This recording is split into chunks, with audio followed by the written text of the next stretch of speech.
Dress અને safety net બાંધતા હતા અને આ ઘટના ઘટી છે અને ભેખડ ધરી ગઈ છે 10 10:30 શું નામ છે? કઈ સાઈડ છે? કોબા ગાંધી. કેટલા લોકો અહીંયા કામ કરતા હતા? 3 જણા એમાં હતા અંદર, એમાં 2 જણા બચી ગયા છે, 1 જણા એક્સપાયર થઈ ગયા.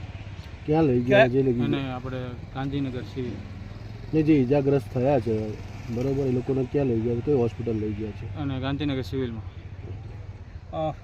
કેટલા વાગ્યા ઘટના બની હતી અને તમને ક્યારે જાણ થઈને? હું તો 12 વાગે આવ્યો હતો, પણ એ પહેલાં ઘટના ઘટી ગઈ છે 10 10:30 આજુબાજુ. એટલે કેવા પ્રકારની સેફ્ટી નેટ બાંધતા હતા? આપણે જે આ રીતે સેફ્ટી નેટ બાંધી છે ને એ રીતે સેફ્ટી નેટ બાંધી. મજૂરો ક્યાંના છે? મજૂરો ક્યાંના છે? મજૂરો રાજસ્થાન. કેટલા દિવસથી અહીંયા કામ કરતા હતા?